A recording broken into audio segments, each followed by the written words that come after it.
are currently on a flight, as you can see.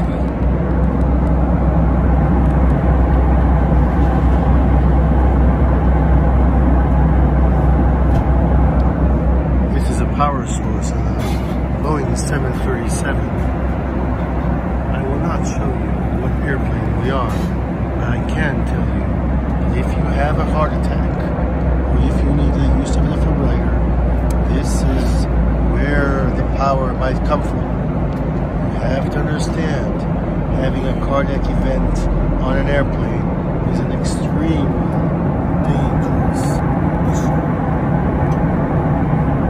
To the extreme that you might end up dying.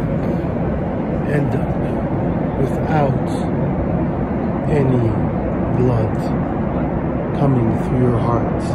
This is why once you do not have anything pumping your heart, you might want a defibrillator to hit back and possibly hit back again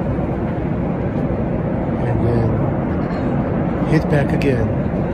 This is why you need a power source.